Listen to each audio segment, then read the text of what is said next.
What is up, everyone? Welcome to Talking Timepieces with Tony. I'm Tony, and it is Friday, so happy Friday. Um, and I hope everyone had a great week. It's been busy for me as always, but it's all good. Today, I am wearing my Zenith Pilot. It's pretty much my daily watch. Um, for those of you who don't know or have whatever, just every Friday we do a Q&A. We've been doing it for a few years. Love doing it. Love interacting with you guys. And if you'd like to participate in the Q&A, all you have to do is leave your question in the comments section below, and it'll be read on an upcoming Q&A. Love doing it. Like I say, it's been a lot of fun. We've been doing it for a long time. Also appreciate everyone who likes and subscribes. If you want to follow me on Instagram, you can do that as well over at Talking Timepieces with Tony on Instagram. Anyway, let's get started. And right, first one comes from the Watch Show Pod. Hey Tony, new subscriber and loving your Q&As. Thanks a lot, man. Appreciate it. My brother and I just started a new watch podcast and talked all about our favorite and least favorite watch YouTubers. You were amongst the favorites. I appreciate that. I really do. Thank you. Who is your favorite watch YouTuber? Who is your least favorite watch YouTuber? Thanks, and keep up the good work. You know what? I don't really get into that. I used to. I mean, I used to do a drink and a rant, and I used to just get into that whole thing. But, you know, if you really, I think, okay, so I like Waco from Revolution Watch. I like his videos. His partner, Constant, whatever his name is, don't like him as much. I don't know why, but it's like, yeah, all right, cool. And then most of the other YouTubers, I generally don't like at all. They all just copy everyone else. You know what I mean? So you have, the Adrian from Bark and Jack. The minute he puts out a video, that Britney chick, just basically does his video over again and whatever. I think, that kind of thing. It's just like, there's no originality in a lot of the YouTubers. I'm not saying I'm the, best by any stretch. Look, man, I don't have compared to those people, they have massive amounts of subscribers. But there's a couple. There's the Dubai expat that I like. I mean, I think his stuff is cool. I've said that before. He's great, but he does a lot of shots with him eating food and stuff like that, which is kind of boring. But, for the most part, he's pretty legit and genuine. No one's really doing what he's doing.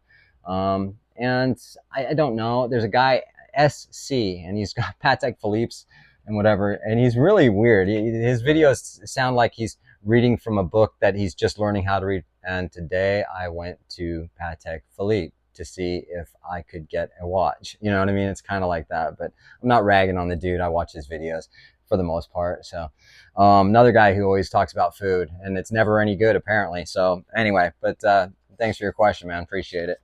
Watch Nerd Co. Hey, what's happening, man? What do you think of the Burneron Mirage? Is it worth the hype and huge premiums?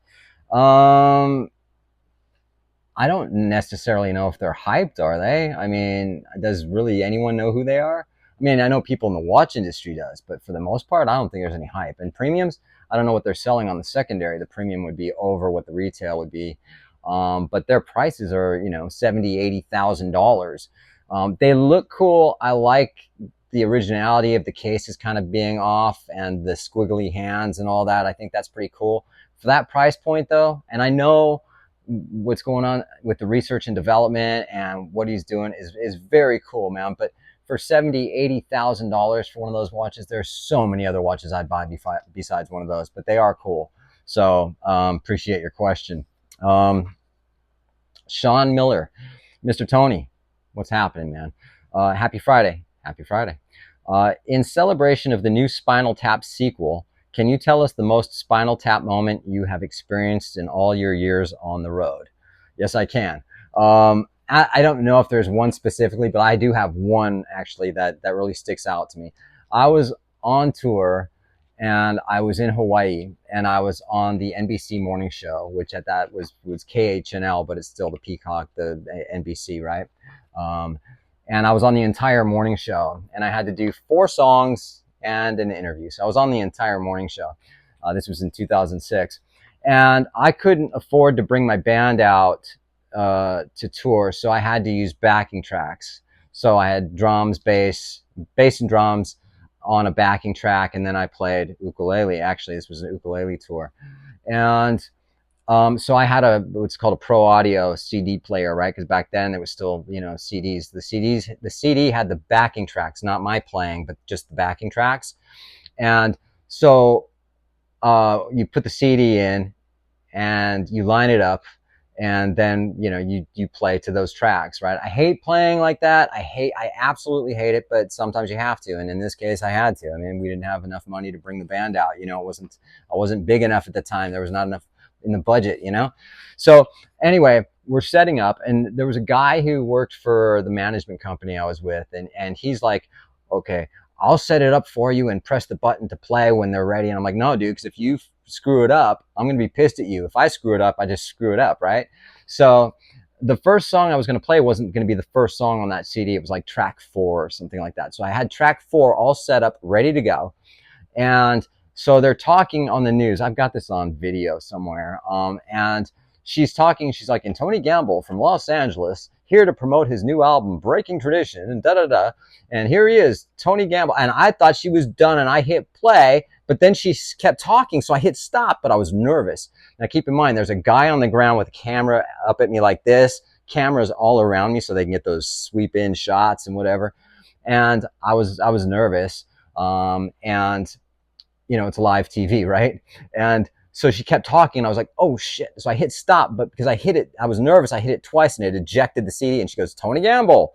And now I'm pushing that CD back in and trying to line up track 4 and then play. In the meantime, there's all this dead air, right? And so I finally get the song going, and I start playing, right?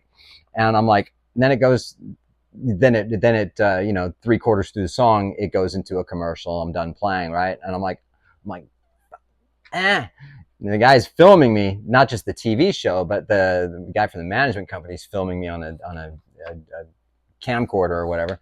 And I'm like, oh, I screwed it up, man. So I went back to the green room where my agent was, and I go, oh my God. And she's like, don't worry about it. So what they did on that downtime, that 30 seconds or whatever it took me to get that CD in, is they put a picture of my album on the screen. So that was sitting there for about 30 seconds. So it gave enough for people to see the album, but it was really embarrassing. And it was just like, it was kind of frustrating, but it was funny as when you look back at it, you're just like, oh my God, Rest of the show went great though. So that's one of them, but thanks, man. Appreciate it. Next one, Robert Blaney. Hi, Tony. I'm going to a Tudor watch event in a couple of weeks at my local AD. Just wondered if you had a favorite Tudor, and if so, what do you like about it? Yeah, I mean, I've had 3 or 4 Tudors. The Black Bay 58, the Black Bay 54, and the Royal. I love the Black Bay 54 because 37 millimeter size, and and I love the Black Bay 54, 58 because they have a vintage Submariner sort of look to it, right? I love the 5512 Rolex subs, but they look vintage, except they're new watches, so you can kind of beat them without, they're not that fragile, right? So they kept great time. The 58 was probably my favorite because it fit better on my wrist. Kept amazing time, like I say, and looked really cool. And it was a great everyday watch. I kind of wish I didn't sell it, but I did. But thanks for your question, man. This is at 458V8.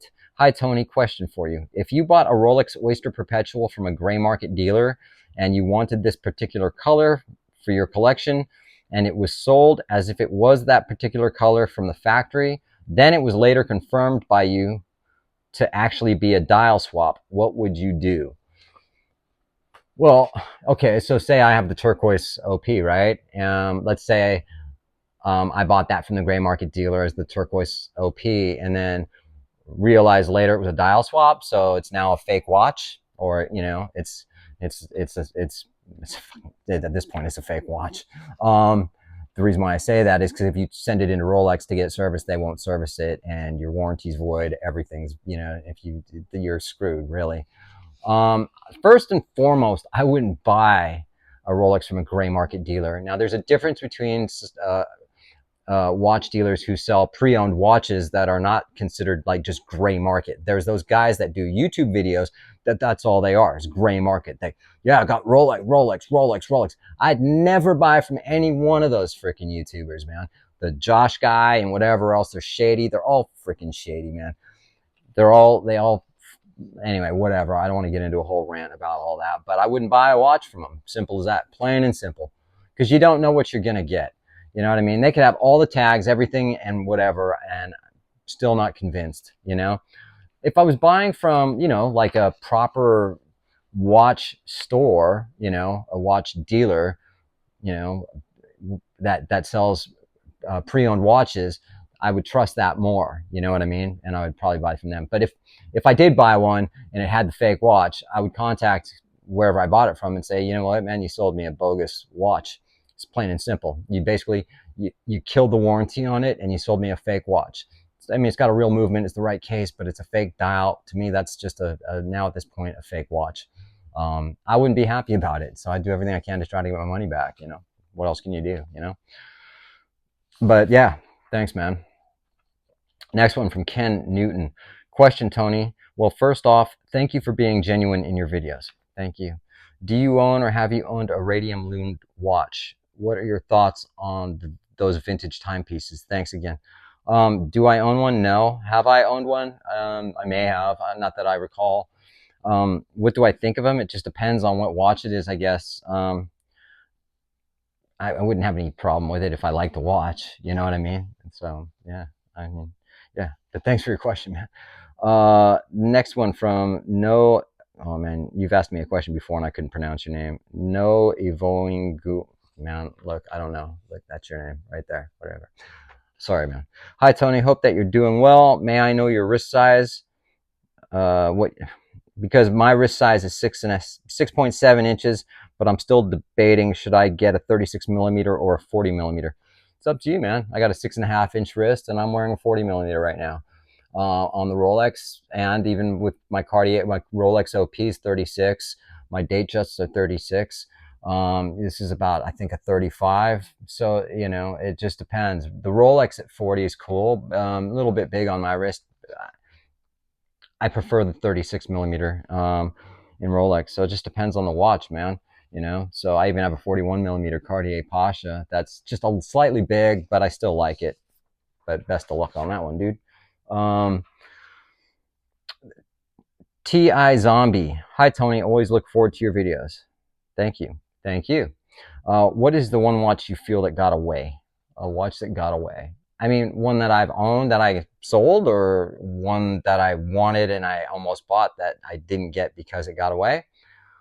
There's really, I mean, if you're talking about like a watch that I wish I hadn't sold, would be my Vacheron Constantin. I've said that a million times.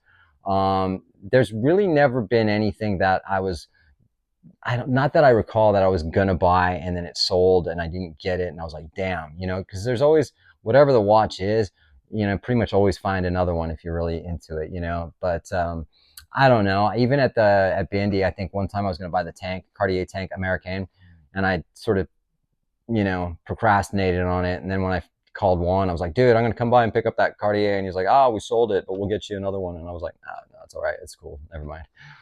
So yeah, nothing I regret though, as far as I can't believe I didn't pull the trigger on that and whatever, you know. Yeah, so thanks, man. Next one, Stephen Madonna or Stefan Madonna. Yo, Tony, hope you've been great, man. Been following your stuff. Thanks, man. Doing good. Nice piece you got for your fiance. Yeah, thanks, man. Appreciate that. You're talking about the Pagani design. Yeah. I'm getting massive, bro. 245 pounds is my biggest, and I'm 5'9". Trying to keep the shred chops alive too. All right, cool. Torn between the Wimbledon 36 fluted two-tone Jubilee or the Wimbledon 36 fluted steel Jubilee. Any advice? Thanks, bro. Take it easy and cheers. Well, that's easy for me. I love the stainless steel Jubilee fluted bezel. I don't really like two-tone watches all that much. And, you know, Rolex two-tone's fine, but just not so much my thing. I'm not really into the two-tone gold and stainless. I prefer to either have all stainless or all gold. But in Rolex, I don't even want all gold. It's too much gold on my wrist. You know what I mean? So it really comes down to it, whatever you prefer. You know what I mean? If you like gold and stainless steel, then go for that. If you like just stainless steel, go for that. The 36 millimeter fluted bezel, stainless steel is by far my favorite Datejust. So on that note, you guys, I appreciate it. You have a great rest of the day.